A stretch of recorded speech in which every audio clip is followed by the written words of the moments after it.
은퇴한 기술자의 눈으로 본 완벽한 실버타운의 헐거운 나사. 1장 나무결을 읽는 사람. 저는 고은택입니다.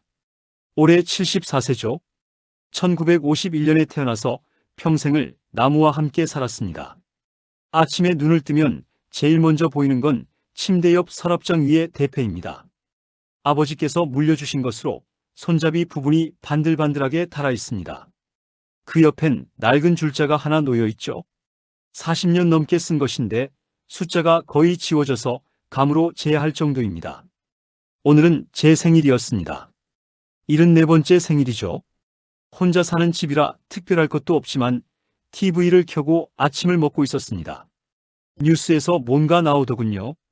요양시설이나 실버시설에서 인력을 줄여서 논란이 되고 있다는 내용이었습니다. 저는 그냥 지나가는 소리로 들었습니다. 저하고는 상관없는 일이라고 생각했거든요. 그런데 오후에 큰딸 지연이가 찾아왔습니다. 손에는 케이크 상자를 들고 있었죠. 지연이는 변호사입니다. 말투가 또박또박하고 논리적이에요. 케이크 촛불을 켜고 생일 축하 노래를 부르고 나서 지연이가 조심스럽게 꺼낸 말이 있었습니다. 아버지, 실버 레지던스 한 곳 알아봤는데 어떠세요? 저는 찻잔을 내려놓고 지연이를 봤습니다. 얼굴이 진지했어요. 갑자기 웬 얘기냐? 아버지 혼자 계시는 게 걱정되거든요. 특히 응급 상황이 생기면 어떻게 해요? 안전이 제일 중요하잖아요. 지연이는 컴퓨터를 꺼내서 화면을 보여줬습니다. 깔끔한 건물 사진들이 나왔어요. 로비도 호텔 같고 정원도 예뻤습니다. 간호사가 24시간 상주한다고 했죠. 저는 잠시 생각했습니다. 아내를 떠나보낸 지 3년이 지났습니다. 처음엔 모든 게 낯설었어요. 혼자 밥 해먹고, 혼자 빨래하고, 혼자 TV 보는 것들이요. 이제는 조금 익숙해졌지만 가끔 밤에 갑자기 어지러울 때가 있습니다. 그럴 때마다 자식들 걱정시킬까봐 말하지 못했거든요. 집은 사람이 사는 곳이지 상품이 아니야. 저는 이렇게 대답했습니다. 지연이가 살짝 미간을 찌푸렸어요. 아버지, 그런 고집 부리지 마세요. 요즘 실버 레지던스 정말 좋아졌어요. 일단 견학부터 해보시는 게 어때요? 저는 창밖을 봤습니다. 제가 30년 전에 지은 이 집이 보였어요. 거실장도 제가 만들었고 부엌 찬장도 제가 만들었습니다. 아내가 좋아했던 마루 바닥재도 제가 깔았죠. 이 모든 것들이 제 손때가 묻어있는 것들입니다. 하지만 지연이 말도 맞습니다. 요즘 계단 오르내리기가 예전 같지 않아요. 무릎이 아플 때도 있고 혈압약도 까먹을 때가 있습니다. 만약 정말 응급 상황이 생긴다면 어떻게 될까요? 그래, 한번 보러는 가보자. 저는 결국 이렇게 말했습니다. 지연이 얼굴이 밝아졌어요. 정말요? 내일 시간 어떠세요? 민석이하고 하린이도 같이 가자고 했거든요. 민석이는 둘째 아들입니다. 가맹 카페를 하는데 요즘 장사가 잘 안 된다고 하더군요. 하린이는 막내딸이에요. 중학교에서 음악을 가르칩니다. 이 아이가 저하고 제일 마음이 잘 통해요. 그날 밤 잠자리에 누워서 천장을 봤습니다. 나무 천장이었어요. 제가 직접 붙인 것입니다. 나무 결을 따라가다 보니 옛날 생각이 났습니다. 젊었을 때 처음 목공을 배울 때 스승님께서 하신 말씀이 있었어요. 나무는 거짓말을 하지 않는다. 겉으로는 멀쩡해 보여도 속이 썩었으면 반드시 신호를 보낸다. 그 신호를 읽을 줄 아는 사람이 진짜 목수다. 저는 평생 그 말씀을 믿고 살았습니다. 나무든 사람이든 겉으로 드러나지 않는 작은 신호들이 있어요. 그것들을 놓치지 않는 게 중요하죠. 내일 가볼 그 실버 레지던스는 어떨까요? 과연 완벽하기만 할까요? 아니면 어딘가에 작은 신호가 숨어 있을까요? 저는 이런 생각을 하면서 잠이 들었습니다. 2장 반짝이는 로비, 삐걱대는 힌지. 다음날 오전 지연이가 차로 데리러 왔습니다. 민석이와 하린이도 함께였어요. 오랜만에 가족이 다 모였습니다. 아버지, 정말 좋은 곳이에요. 제가 미리 알아봤는데 평점도 높고 시설도 최신식이래요. 하린이가 조수석에서 돌아보며 말했습니다. 이 아이는 항상 밝아요. 저를 걱정하는 마음이 얼굴에 다 나타납니다. 30분 정도 차를 타고 가니까 큰 건물이 나왔습니다. 7층짜리 건물인데 외관이 정말 깔끔했어요. 주차장도 넓고 조경도 잘 되어 있었습니다. 첫인상은 나쁘지 않았어요. 현관 앞에 서니까 자동문이 열렸습니다. 그런데 그때였어요. 문이 열리면서 힌지 부분에서 아주 작은 소리가 났습니다. 철컥하는 소리였죠. 너무 작아서 다른 사람들은 못 들었을 겁니다. 하지만 저는 들었어요. 40년 넘게 문짝을 달아본 사람이거든요. 힌지가 제대로 맞지 않거나 윤활제가 부족할 때 나는 소리입니다. 당장 문제가 되는 건 아니지만 시간이 지나면 더 큰 문제로 이어질 수 있어요. 저는 눈썹을 살짝 찌푸렸습니다. 로비에 들어가니까 정말 호텔 같았습니다. 대리석 바닥에 샹들리에까지 달려 있었어요. 소파도 고급스러웠고 화분들도 잘 정리되어 있었습니다. 운영 매니저라는 윤지한이라는 사람이 나와서 맞아줬습니다. 30대 후반으로 보이는 젊은 남자였어요. 정장을 말끔하게 입고 말솜씨가 아주 좋았습니다. 어르신, 안녕하십니까? 저희 레지던스에 관심 가져주셔서 감사합니다. 오늘 구석구석 다 보여드리겠습니다. 윤지한이 안내를 시작했습니다. 식당도 보여주고 의료실도 보여줬어요. 운동실도 있고 도서실도 있었습니다. 그리고 제가 제일 관심 있게 본 곳이 있었어요. 공용 작업실이었습니다. 여기가 목공실입니다. 어르신들이 취미로 목공예를 하실 수 있게 준비한 공간이에요. 작업대도 있고 전동 톱도 있었습니다. 연장들도 꽤 잘 갖춰져 있었어요. 저는 속으로 괜찮다고 생각했습니다. 24시간 간호체계는 어떻게 되죠? 지연이가 질문했습니다. 물론입니다. 간호사분들이 교대로 24시간 상주하고 계십니다. 응급상황 발생 시 5분 이내에 대응 가능해요. 병원과도 한 라인이 연결되어 있고요. 윤지한의 설명은 완벽했습니다. 하지만 저는 계속 그 힌지 소리가 신경 쓰였어요. 견학을 마치고 계약 조건을 설명 들을 때였습니다. 민석이가 부쩍 관심을 보였어요. 비용은 어떻게 되나요? 보증금은 5천만 원이고 월 관리비가 180만 원입니다. 민석이 얼굴이 조금 굳었습니다. 요즘 카페 사정이 안 좋다고 했거든요. 저는 그 표정을 놓치지 않았습니다. 아버지 편하신 대로 하세요. 저희가 알아서 할게요. 민석이가 이렇게 말했지만 목소리에 부담스러운 게 느껴졌어요. 그날 저녁 집에 돌아와서 생각해봤습니다. 시설은 정말 좋았어요. 안전 시스템도 완벽해 보였고 직원들도 친절했습니다. 하지만 그 작은 힌지 소리가 계속 귓가에 맴돌았어요. 다음 주에 지연이가 또 전화했습니다. 아버지, 어떻게 생각하세요? 입주하실 거죠? 저는 잠시 망설였습니다.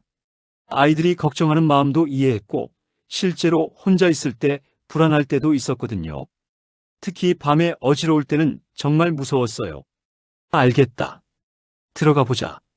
결국 저는 이렇게 대답했습니다. 지연이가 기뻐하는 소리가 전화기 너머로 들렸어요. 입주 날짜를 잡고 계약서를 쓰고 보증금도 냈습니다. 그리고 짐을 정리하기 시작했어요. 30년 동안 살던 집의 물건들을 정리하는 게 쉽지 않았습니다. 아내의 물건들도 아직 많이 남아 있었거든요. 대패와 줄자는 당연히 가져가기로 했습니다. 그리고 자주 쓰던 연장들도 몇 개 챙겼어요. 새로운 곳에서도 손으로 뭔가 만들 수 있을 거라고 생각했습니다. 마지막 밤 빈집에 혼자 앉아 있으니까 감회가 새로웠습니다. 내일부터는 새로운 생활이 시작됩니다. 과연 잘 적응할 수 있을까요? 그리고 그 힌지 소리는 정말 별일 아닌 걸까요? 저는 이런 생각을 하면서 마지막 밤을 보냈습니다. 3장 새 친구, 새 루틴. 입주 첫날은 정말 신기했습니다. 짐을 다 옮기고 나니까 방이 꽤 괜찮았어요. 원룸형인데 화장실도 깔끔하고 작은 부엌도 있었습니다. 창밖으로는 정원이 보였죠. 점심때가 되어서 식당에 내려갔습니다. 다른 입주민들이 벌써 자리를 잡고 앉아 있었어요. 저는 어디 앉을지 모르겠어서 두리번거리고 있었습니다. 여기 앉으세요. 한 할머니가 손짓했습니다. 70대 초반으로 보이는 분이었는데 얼굴이 아주 밝았어요. 처음 오셨죠? 저는 나순덕입니다. 고은택이라고 합니다. 잘 부탁드려요. 순덕 씨는 정말 유쾌한 분이었습니다. 말도 재미있게 하고 웃음도 잘 웃었어요. 다른 입주민들도 소개해 줬습니다. 저기 계신 분이 박무영 씨예요. 입주자 대표하고 계시죠? 좀 조용하신 편이지만 좋은 분이에요. 박무영 씨는 76세 정도로 보였습니다. 인사를 나누니까 정중한 분이었어요. 식사를 하면서 이런저런 얘기를 들었습니다. 여기 생활이 어떤지, 프로그램은 어떤 게 있는지 말이에요. 원예 교실도 있고 노래 교실도 있다고 했습니다. 목공실도 있다면서요? 맞아요. 근데 별로 쓰는 사람이 없어요. 연장들이 있긴 한데 관리가 잘 안 되는 것 같더라고요. 순덕 씨가 말했습니다. 저는 관심이 생겼어요. 식사를 마치고 목공실에 가봤습니다. 견학 때 봤던 것보다 연장들이 좀 더 낡아 보였어요. 먼지도 쌓여 있었고 정리도 잘 안 되어 있었습니다. 하지만 쓸만한 것들은 있었어요. 구석에 버려진 나무 조각들이 있었습니다. 소나무 판재였는데 아직 쓸만했어요. 저는 그것들을 가지고 작은 책꽂이를 만들기로 했습니다. 다음 날부터 본격적으로 작업을 시작했어요. 오전에는 원예 교실에 나가고 오후에는 목공실에서 책꽂이를 만들었습니다. 오랜만에 연장을 잡으니까 기분이 좋았어요. 손끝에 감각이 다시 살아나는 느낌이었습니다. 사흘 만에 작은 책꽂이가 완성됐습니다. 크기는 작지만 짜임새가 탄탄했어요. 나무 결도 예쁘게 살렸고요. 와, 정말 잘 만드셨네요. 직원들이 와서 보더니 감탄했습니다. 다른 입주민들도 신기해했어요. 저도 하나 만들어 주실 수 있어요? 순덕 씨가 부탁했습니다. 저는 기꺼이 승낙했죠. 일주일 만에 3개의 책꽂이를 더 만들었습니다. 입주민들이 너무 좋아했어요. 오랜만에 제 기술이 인정받는 기분이었습니다. 하지만 그 사이에 조금씩 이상한 것들이 눈에 띄기 시작했어요. 식당 천장 모서리 부분의 도배가 좀 어색했습니다. 이음새 처리가 대충 되어 있었어요. 손끝으로 살짝 만져보니까 급하게 붙인 티가 났습니다. 여기 도배 언제 했습니까? 관리 직원에게 물어봤더니 대충 넘어갔어요. 아, 그냥 보수 작업이었어요. 저는 더 이상 묻지 않았습니다. 하지만 마음 한 구석이 찜찜했어요. 첫 주에는 아이들이 자주 왔습니다. 지연이도 오고 민석이도 오고 하린이도 왔어요.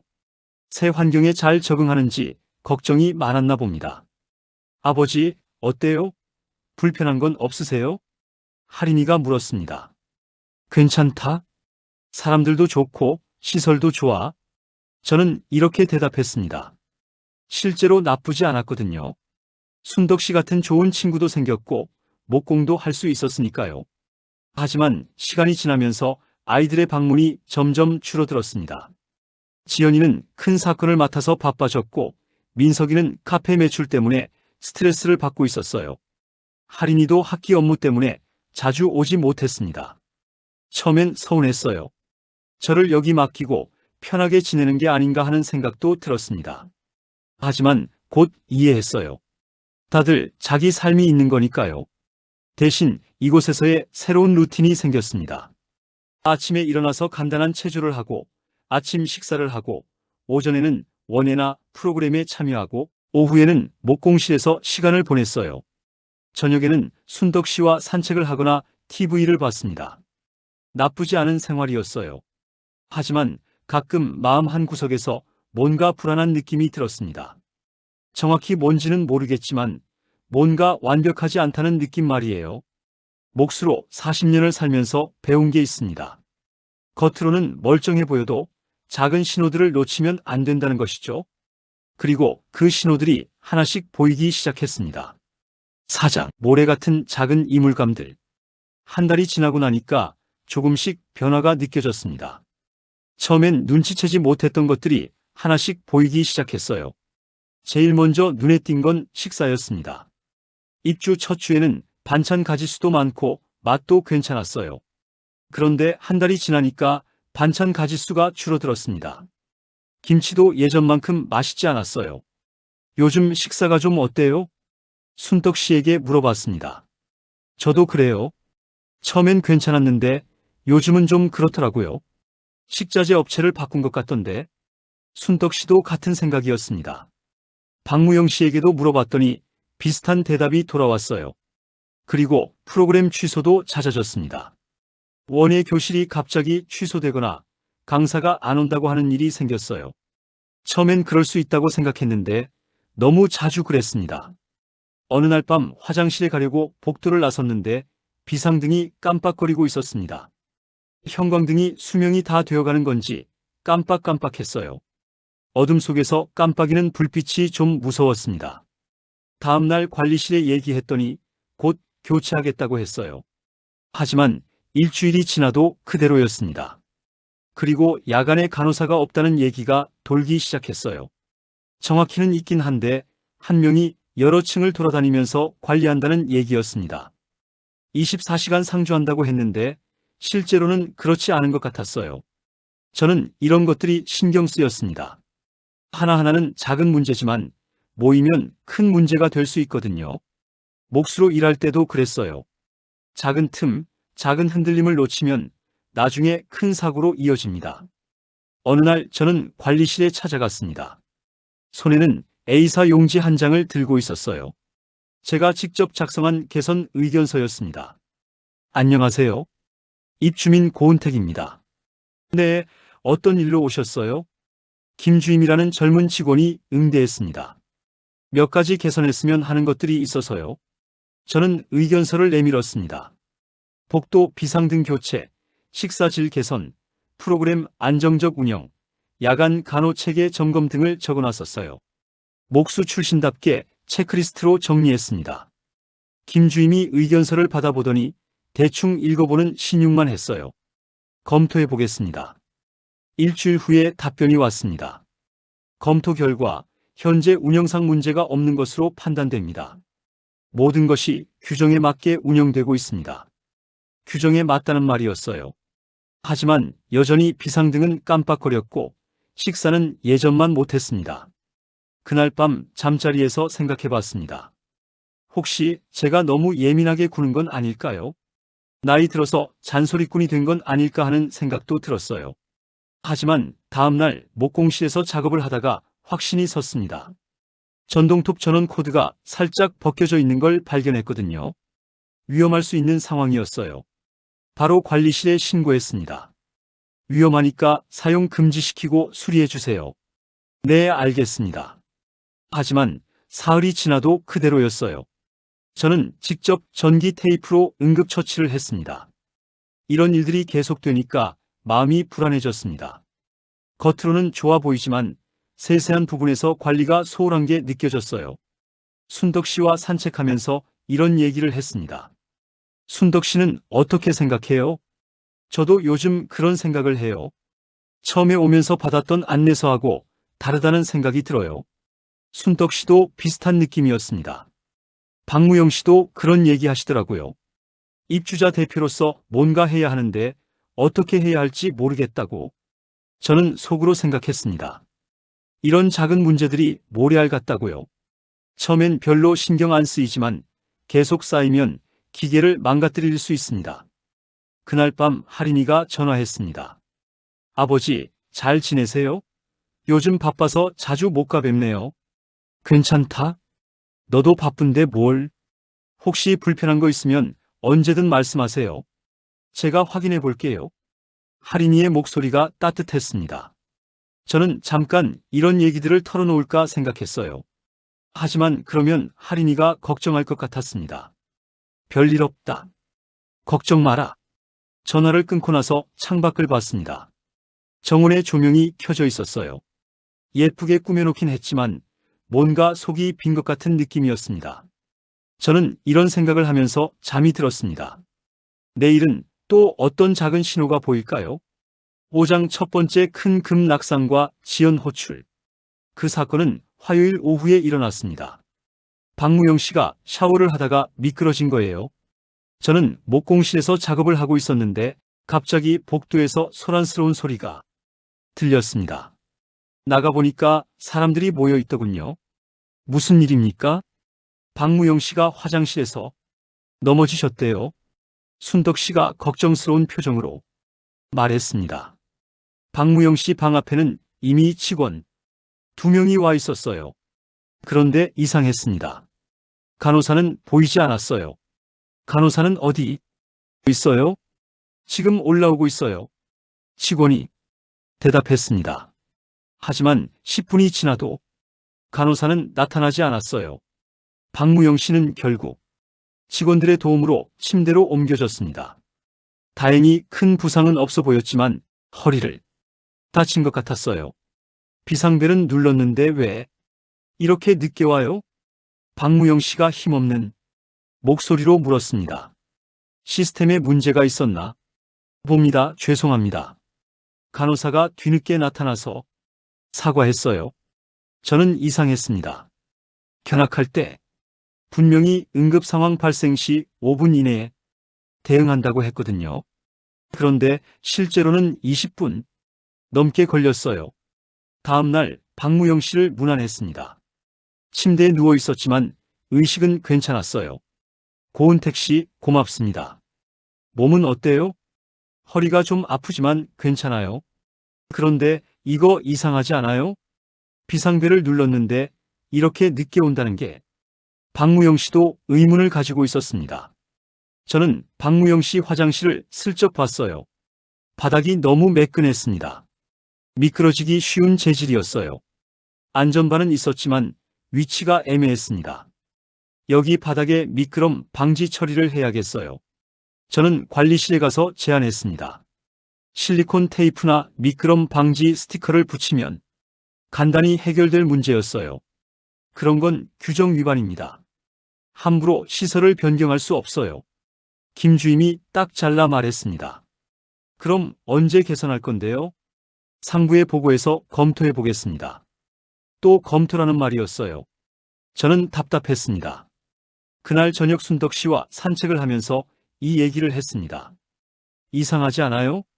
안전 문제인데 이렇게 미루다니. 맞아요. 그리고 요즘 야간에 간호사가 정말 있는지도 의문이에요. 어젯밤에 잠이 안 와서 복도에 나가봤는데 간호사실이 비어 있더라고요. 순덕 씨의 말을 듣고 더 의심이 들었습니다. 사흘 후 더 심각한 일이 생겼습니다. 현관 자동문의 힌지 문제였어요. 입주 첫날부터 신경 쓰이던 그 소리가 점점 더 커졌습니다. 그날 오후 순덕 씨가 현관으로 나가려다가 문에 손가락을 끼일 뻔했어요. 문이 제대로 작동하지 않아서 갑자기 닫힌 거예요. 아이고 깜짝이야. 순덕 씨가 소리쳤습니다. 다행히 다치지는 않았지만 정말 위험한 상황이었어요. 저는 바로 관리실로 달려갔습니다. 현관문이 고장났어요. 당장 수리해 주세요. 네, 확인해 보겠습니다. 하지만 그날도 그 다음 날도 수리되지 않았어요. 저는 직접 힌지 부분을 보니까 정말 심각했습니다. 윤활제도 마르고 볼트도 헐거워져 있었어요. 이건 시간 문제예요. 큰 사고 날 수 있어요. 저는 김 주임에게 경고했습니다. 과도한 걱정은 하지 마세요. 정기 점검 때 확인하겠습니다. 김 주임은 여전히 대수롭지 않게 여겼어요. 그날 밤 저는 우연히 직원들 대화를 들었습니다. 1층 로비 소파에 앉아서 책을 읽고 있었는데 뒤쪽에서 김 주임과 다른 직원이 얘기하는 소리가 들렸어요. 요즘 어르신들 불만이 많네요. 괜찮아요. 3개월 지나면 서비스 줄여도 돼요. 어차피 계약금은 다 받았잖아요. 제가 몸을 굳혔습니다. 3개월 지나면 서비스를 줄인다고요? 입주할 때만 좋게 해주고 나중엔 대충 해도 어르신들이 뭘 어떻게 하겠어요? 맞아요. 불만이 있어도 나갈 곳이 없으니까. 두 직원이 웃으며 얘기하는 소리가 들렸습니다. 저는 충격을 받았어요. 이런 계획이 있었던 거였나요? 저는 조용히 자리를 떠났습니다. 손이 떨렸어요. 화가 나기도 했고 배신감도 들었습니다. 그날 밤 잠이 오지 않았습니다. 계속 그 대화가 머릿속을 맴돌았어요. 3개월 지나면 서비스를 줄여도 된다. 계약금은 다 받았다. 어르신들이 뭘 어떻게 하겠냐. 저희를 무시하고 있었던 거였습니다. 나이 들었다고 별 수 없다고 생각하고 있었어요. 하지만 저는 40년 동안 몫으로 살아온 사람입니다. 문제를 발견하면 그냥 넘어가지 않아요. 고치려고 노력합니다. 이제 본격적으로 행동할 때가 온 것 같았습니다. 육장균열의 진실, 가족과의 충돌. 다음날 아침부터 저는 움직이기 시작했습니다. 우선 증거를 모으기로 했어요. 목수일 할 때도 그랬거든요. 문제가 생기면 정확한 원인을 파악해야 제대로 고칠 수 있습니다. 휴대폰에 녹음 기능이 있다는 걸 순덕 씨에게서 배웠어요. 어려웠지만 할인이가 가르쳐준 대로 해봤습니다. 그리고 되는 부분들 사진도 찍었어요. 현관문 힌지, 깜빡이는 비상등, 화장실 바닥 상태 등등 말이에요. 체크리스트도 만들었습니다. 언제 무슨 문제가 생겼는지, 어떻게 대응했는지 꼼꼼히 기록했어요. 40년 동안 현장에서 쌓은 습관이었습니다. 일주일 동안 자료를 모으고 나니까 패턴이 보였습니다.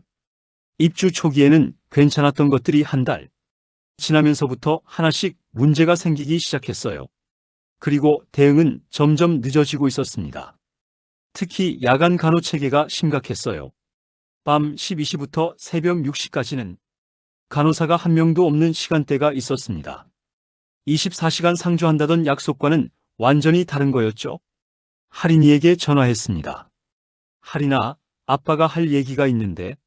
네, 아버지 무슨 일이에요? 저는 그동안 있었던 일들을 차근차근 설명했습니다. 직원들 대화 내용까지 모두 얘기했어요. 할인이는 중간중간 네, 하면서 심각하게 들었습니다. 아버지, 그거 녹음 파일이랑 사진들 저한테 보내주실 수 있어요? 제가 정리를 도와드릴게요. 그래, 고맙다. 할인이는 역시 믿을만 했어요. 다음날 와서 제가 모은 자료들을 체계적으로 정리해줬습니다. 아버지, 이거 정말 심각한 문제네요. 언니랑 민석 오빠도 알아야 할 것 같아요.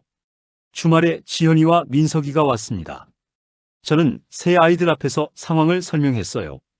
지현이 얼굴이 점점 굳어졌습니다. 아버지, 이게 정말이에요? 내가 거짓말할 이유가 있냐? 지현이는 변호사다워서 증거들을 꼼꼼히 살펴봤습니다. 계약서상 명시된 의료 서비스, 안전관리 의무를 위반한 거네요. 이건 법적으로도 문제가 될 수 있어요. 그런데 민석이 반응이 좀 달랐습니다. 아버지, 그래도 너무 감정적으로 대응하지는 마세요. 괜히 문제를 크게 만들면 뭐가 감정적이야? 아니, 그런 게 아니라 여기서 쫓겨나면 또 다른 곳 알아봐야 하잖아요. 그것도 돈이고. 민석이 말끝을 흐렸지만 저는 알 수 있었어요. 경제적 부담 때문에 걱정하고 있는 거였습니다. 지연이가 민석이를 쏘아봤습니다. 민석아, 지금 그런 걱정할 때야? 아버지 안전이 우선이지.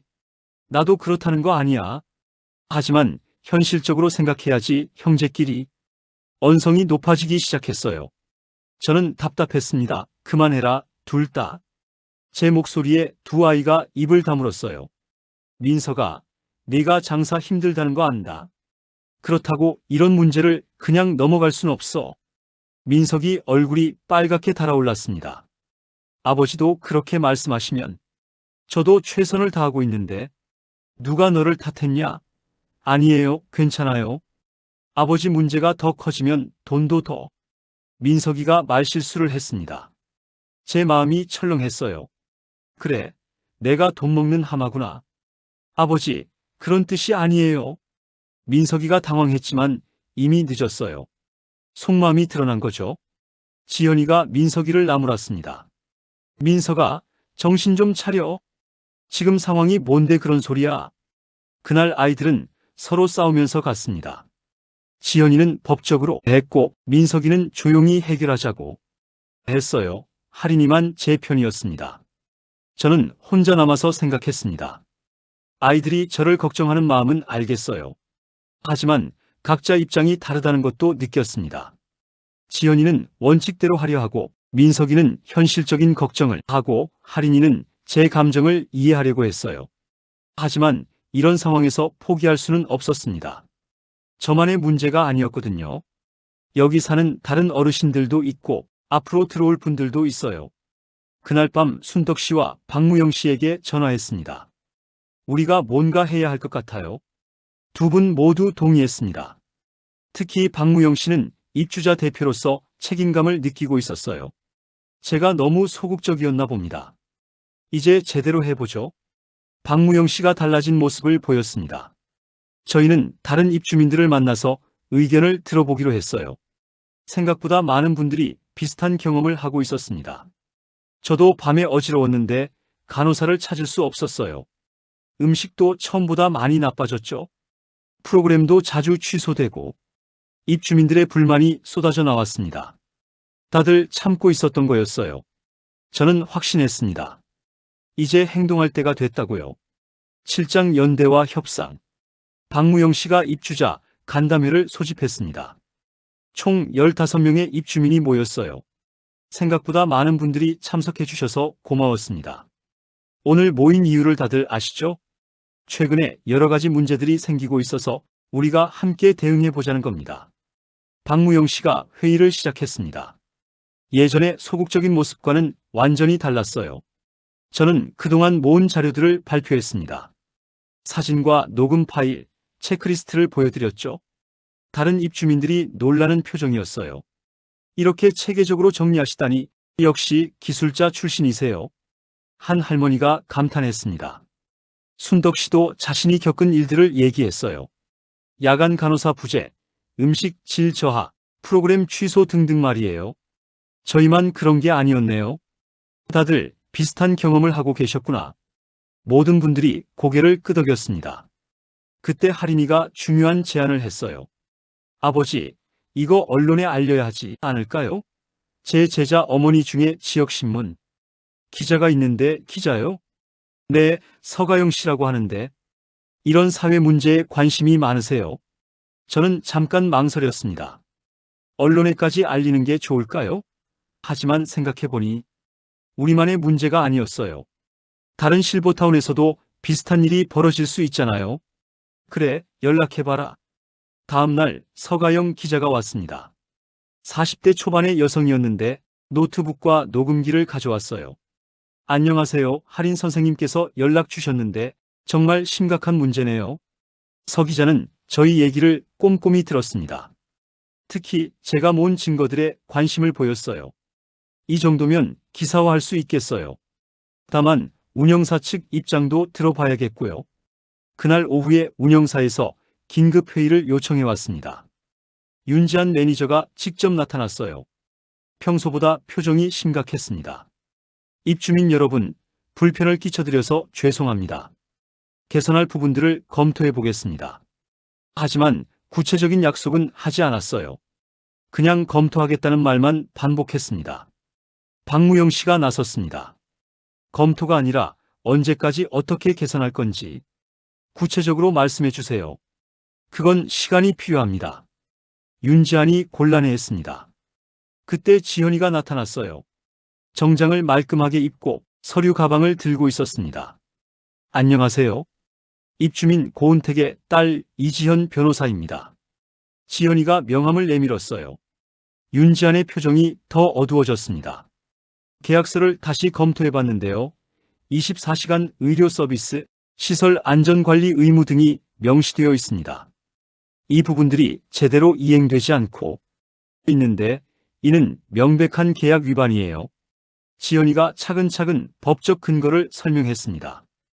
윤지한이 당황하는 게 보였어요. 그리고 이미 언론에도 제보했습니다. 내일 아침 신문에 기사가 나갈 예정이고요. 서가영 기자가 끄덕였습니다. 그제야 윤지한이 진지해졌어요. 어떻게 해결하고 싶으신가요? 박무영 씨가 저희를 대표해서 조건을 말했습니다. 첫째, 위약금 없이 계약 해지할 수 있게 해주세요. 둘째, 보증금 전액 반환해주세요. 셋째, 개선 계획을 공개적으로 발표해주세요. 합리적인 요구였어요. 윤지한이 한참 생각하더니 말했습니다. 상부와 상의해서 내일까지 답변 드리겠습니다. 다음 날 아침 지역신문에 기사가 났습니다. 고급 실버타운의 숨은 진실이라는 제목이었어요. 저희 얘기가 자세히 나와 있었습니다. 오후에 윤지한이 다시 왔습니다. 이번에는 본사 임원도 함께였어요. 입주민 여러분의 요구를 수용하겠습니다. 원하시는 분들은 위약금 없이 계약 해지하시고 보증금도 전액 반환해드리겠습니다. 드디어 우리가 이긴 거였어요. 하지만 모든 입주민이 나가는 건 아니었습니다. 몇 분은 개선 약속을 믿고 남기로 했어요. 각자 선택은 다를 수 있으니까요. 저와 순떡 씨, 그리고 5분이 더 나가기로 했습니다. 새로운 시작을 해보자는 거였죠. 그날 밤 아이들이 모두 모였습니다. 아버지, 정말 대단하세요. 저희가 너무 안일하게 생각했네요. 지연이가 말했습니다. 민석이도 사과했어요. 아버지, 죄송해요. 제가 현실만 생각하고 아버지 마음은 몰랐네요. 괜찮다. 다들 자기 처지에서 생각한 거니까. 저는 아이들을 이해한다고 말했습니다. 실제로 그랬어요. 그런데 이제 어디서 사실 거예요? 할인이가 물었습니다. 아직 생각 중이야. 하지만 이번엔 제대로 알아보고 결정할 거야. 저는 이번 일을 통해 많은 걸 배웠습니다. 나이가 들었다고 해서 무력한 게 아니에요. 함께 힘을 모으면 변화를 만들 수 있습니다. 그리고 무엇보다 가족의 소중함을 다시 느꼈어요. 비록 처음엔 의견이 달랐지만 결국은 저를 지지해 주었거든요. 8장 새 집의 첫 못질. 2달 후 저는 새로운 곳으로 이사했습니다. 이번에는 실버타운이 아니라 코리빙형 임대주택이었어요. 젊은 사람들과 나이 든 사람들이 함께 사는 곳입니다. 순덕 씨도 같은 곳으로 오셨어요. 우리가 함께 알아본 곳이었거든요. 여기는 어때요? 좋아요. 뭔가 살아있는 느낌이에요. 순덕 씨가 만족스러워했습니다. 이곳은 이전 실버타운과는 완전히 달랐어요. 화려하지는 않았지만 진짜 사람이 사는 곳 같았습니다. 20대부터 70대까지 다양한 나이의 사람들이 함께 살고 있었어요. 공용 공간도 있고 각자 독립된 방도 있었습니다. 무엇보다 모든 것이 투명하게 운영되고 있었어요. 제가 제일 먼저 한 일은 현관문을 점검하는 거였습니다. 힌지도 보고 문틈도 확인하고 손잡이도 만져봤어요. 다행히 모든 게 튼튼했습니다. 뭐 하세요? 20대 청년이 신기하게 물어봤어요. 문을 확인하고 있어요. 제가 목수거든요. 와, 진짜요? 나중에 뭔가 고장나면 도와주실 수 있어요? 그럼요. 젊은 친구들과 대화하는 것도 재미있었어요. 에너지가 넘쳤고 호기심도 많았습니다. 할인이가 놀라운 제안을 했어요. 아버지, 제 학교에서 봉사 프로그램을 하는데 참여하실래요? 학생들한테 목공을 가르쳐 주시는 거예요. 내가 아이들한테? 네, 책꽂이나 작은 가구 만드는 법 가르쳐 주시면 학생들이 정말 좋아할 것 같아요. 저는 한 번도 생각해 본 적이 없는 일이었어요. 하지만 해볼 만할 것 같았습니다. 다음 주부터 중학교에 나가서 목공 수업을 했어요. 처음엔 어색했지만 아이들이 금방 따라왔습니다. 할아버지, 이거 어떻게 깎아요? 천천히 나무 결을 따라서. 아이들이 집중하는 모습이 예뻤어요. 손끝으로 나무를 만지면서 감촉을 느끼는 걸 신기해했습니다. 한 달 만에 학생들이 책꽂이를 완성했어요. 비록 완벽하지는 않았지만 자신들이 직접 만든 거라서 뿌듯해했습니다. 할아버지, 감사해요. 집에 가져가서 쓸게요. 아이들이 고마워하는 모습을 보니까 보람찼어요. 지연이와 민석이도 화해했습니다. 실버타운 일 이후로 서로를 더 이해하게 된 것 같았어요. 아버지, 우리가 너무 쉽게 안심하려고 했네요. 지연이가 말했습니다. 아니야. 너희도 나를 걱정하는 마음에서 한 일이잖아. 하지만 아버지 의견을 제대로 안 들었어요. 앞으로는 더 대화를 많이 해요. 민석이도 카페 사정이 조금씩 나아지고 있었어요. 새로운 메뉴를 개발해서 매출이 늘었다고 했습니다. 아버지 덕분에 많이 배웠어요. 포기하지 않고 끝까지 해보는 것 말이에요. 박무영 씨와도 계속 연락하고 있었어요. 같이 나온 분들과 함께 어르신 권익보호 모임을 만들었습니다. 고은택 씨 덕분에 큰 변화를 만들었어요. 이제 다른 곳에서도 이런 일이 없도록 해야죠. 박무영 씨가 적극적으로 활동하고 있었어요. 지역 복지관에서 워크숍도 열었습니다. 어르신 권익과 안전 점검이라는 주제였어요. 실버타운 선택할 때 주의사항, 문제 생겼을 때 대응 방법 등을 알려드렸습니다. 작은 신호를 놓치지 마세요. 겉으로는 멀쩡해 보여도 내부에 문제가 있을 수 있어요. 제가 가장 강조한 부분이었어요. 6개월이 지난 지금 저는 새로운 일상에 만족하고 있습니다. 코리빙 하우스에서의 생활은 활기차고 의미 있어요. 다양한 연령대의 사람들과 어울리면서 새로운 자극을 받고 있습니다. 목공 봉사활동도 계속하고 있어요. 이제는 복지관에서도 정기적으로 수업을 하고 있습니다. 어르신들께 간단한 목공 기술을 가르쳐 드리는 거예요. 어제는 새 집 현관문 힌지를 점검했습니다. 약간 느슨해져서 조여줬어요. 나사를 드라이버로 돌리면서 생각했습니다. 나사는 조이면 되고 마음은 들어주면 되는 거라고요. 40년 넘게 몫으로 살면서 배운 게 있습니다. 문제를 발견하면 그냥 넘어가지 말고 정확히 파악해서 제대로 고쳐야 한다는 것이에요. 그리고 혼자서는 어려운 일도 여럿이 힘을 모으면 해결할 수 있다는 거죠. 나이가 들었다고 해서 포기할 필요는 없어요. 오히려 경험과 지혜가 있잖아요. 그걸 활용해서 더 나은 세상을 만들 수 있습니다. 지금도 가끔 그 실버타운 힌지 소리가 생각날 때가 있어요. 그 작은 신호를 놓치지 않았던 게 다행이라고 생각합니다. 만약 그냥 넘어갔다면 어떻게 됐을까요? 아내가 살아있다면 뭐라고 했을까요? 아마도 당신 성격에 가만히 있을 일이 없다는 걸 알았어라고 했을 것 같아요. 그리고 잘했어. 고생 많았네라고 토닥여줬을 거예요. 이제 저는 새로운 목표가 있습니다. 비슷한 문제로 고생하는 분들을 도와드리는 것이에요. 그리고 젊은 세대에게 제 경험을 전해주는 것이죠. 손끝의 감각은 여전히 살아있습니다. 나무결을 읽을 줄 알고 작은 신호를 놓치지 않는 능력도 그대로예요. 이제 그 능력을 더 의미 있는 곳에 쓰려고 합니다. 74세의 새로운 시작, 나쁘지 않습니다.